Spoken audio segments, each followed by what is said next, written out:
So today was the hottest day of the year so far. That was essentially the third day in a row I've said that, because yesterday we hit 95, the day before we hit 92. Well, today 98 was the official high temperature. And normally a high of 98, or that feels like temperature 102 if not higher, is the threshold that our team uses when we talk about extreme heat. So I've said this multiple times on air. Hopefully it has not annoyed anybody at this point, but please, please, please remember that, one, just because you aren't impacted by the heat does not mean that your neighbor is not. Two, the feels like temperature, or the heat index, is a scientific calculation based on your body's response to the combination of the heat and humidity. So it's not a random number that your local meteorologist is just throwing out because they're just trying to be dramatic. It is scientifically based on what the dew point and the temperature are. And third of all, please do not come at me. I know that it is hot and humid this time of year, but this is above average heat and humidity. It's a little bit more prolonged than we normally see. And at the end of the day, our job as meteorologists is to help keep you safe and to keep you weather alert, weather aware. And that's what we are here to do. So with that being said, let's talk about the local forecast, right? So today, again, the hottest day of the year so far, 98 was the official high temperature. I do think there's a chance that over the last hour or so, we could have briefly touched 99, but we'll have to wait to see when the official second round of data comes in from the National Weather Service. But Lake Norman, probably a fantastic day to be today, because there was sunshine, there were clouds mixing in, and I would say it's a nice day to probably cool off in the water, maybe get that nice breeze that you get when you're on a boat, because that is certainly somewhere where I would love to be right now, especially growing up, going out to the lake out there near Atlanta. Temperatures right now, or at least feels like temperatures, the current heat index still sits at 98 in Charlotte, 101 down in Rock Hill. We have Monroe, Gastonia coming in at 100, 101 as well in Lincolnton, 101 as well in Albemarle, 100 Rockingham, 102 in Cheraw. Now, something I do want to point out about this map is that Raleigh and Fayetteville coming in at 105 plus. They still technically are under a heat advisory for today, which the normal threshold is 105, if not higher. If you know anything about the Carolinas, you know that both Columbia and Fayetteville kind of get a rep for being extremely hot because of where they are, right? They're far enough inland that they get that influence from the southwesterly wind when high pressure is overhead, like the pattern we have today. Plus, on top of it, where they're not nearly close enough to the coast to get really a big impact from the sea breeze. So oftentimes they are a little bit hotter than we are just based on where they are. But again, it depends on the pattern at that current time. And the reason why I'm bringing that up is because those areas, not only east of us, but all the way close to the coast, will actually be even hotter and more humid than us here in Charlotte, believe it or not, over the next few days. So let's talk heat index for tomorrow. So tomorrow and Wednesday especially are going to be the two hottest days. I know you might have heard that kind of teeter-totter back and forth the past few days, but it was always expected to be Monday through Friday where we had 100, if not higher. But as we've gotten closer and closer, which again, this is the job of forecasting, right? Pattern and trend recognition, we fine-tuned that Tuesday and Wednesday will be those two specific days that we especially want you to stay weather aware, because they are the 2 days that we are expected to be the hottest. So the air temperature tomorrow will near 100 degrees, but heat index 105 all the way up to 107. Now, again, this is specific data for Charlotte. If you're in more rural communities, again, just as I mentioned, east and southeast toward, again, Raleigh and Fayetteville, there's a chance you're even hotter than this. So please, tomorrow and Wednesday especially are the days where we want you to take extra precautions, try to utilize air conditioning as much as possible, drink plenty of water, stay hydrated, all of those things that we talk about, again, this time of year. Now, with that being said, I did want to mention, of course, that while we are under a heat advisory tomorrow and Wednesday, the Raleigh area, Fayetteville, the spots I just showed you, they were under a heat advisory today. But tomorrow, you better believe they're going to be even hotter than us, which means they are under an extreme heat warning. If you remember last week, Jeb and I were together, we were actually talking about the heat-related or the heat National Weather Service alerts that were changing.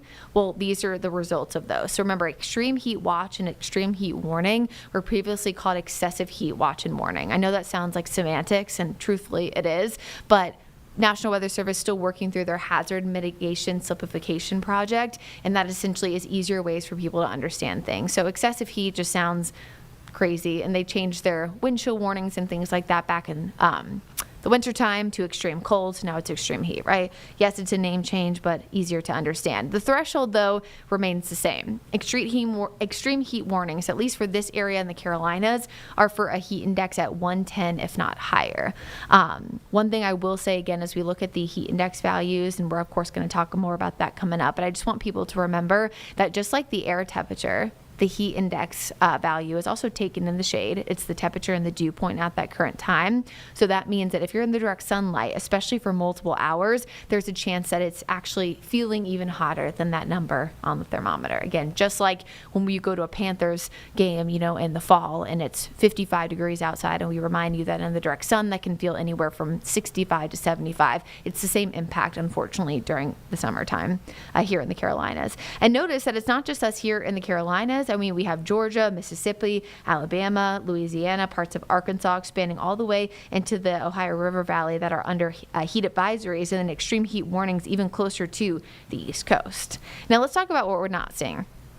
A lot of rain over the next few days. With the high pressure overhead, that sinking motion of air, it suppresses storm activity. Think about anything you've ever been taught about a thunderstorm, whether it's here on Weather Impact Plus or Stream, whether you love Weather IQ, or maybe you've wanted to be a meteorologist since you saw a thunderstorm when you were 7 years old.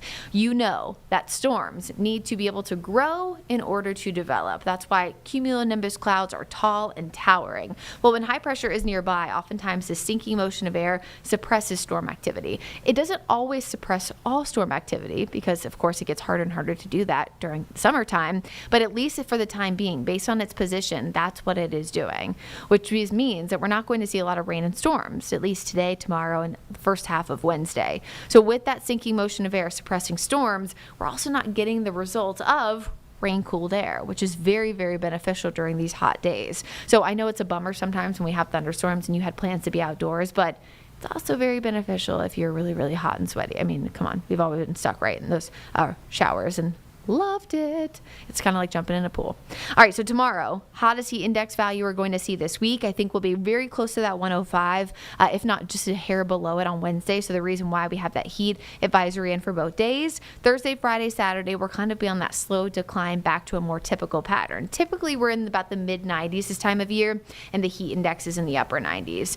You've probably seen this 1,000 times at this point on social media, whether it's our page or one of our stories that our amazing reporters have done. But another thing to know is, of course, the difference between heat exhaustion and heat stroke. Everybody is different, but most of the time, lack of sweating, big throbbing headache is heat stroke, which is a medical emergency. So make sure that you're kind of making sure that you have all of these things in place so you know the difference.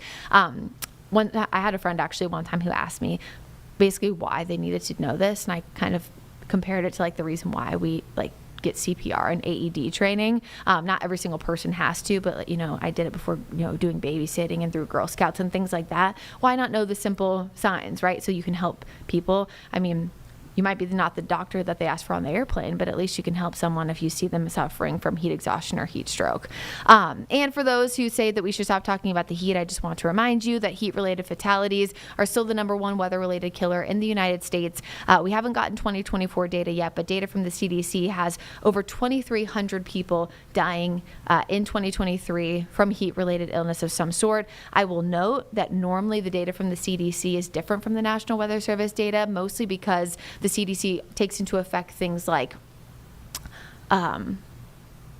direct heat stroke, like Jeb is outside and it's 125 degrees. Jeb, I always use you as an example. I'm sorry about that. But, and potentially dies from heat stroke versus someone who had maybe a cardiovascular event, like a heart attack or something, and they can tie it back to the fact that they didn't have air conditioning at their home. And because of not being able to cool off, that led to a higher risk for cardiovascular issues and eventually led to their death. So I just want to point that out just for full transparency there. But again, 2,300 plus, and that was a significant increase from 2004 when the number was only about 300.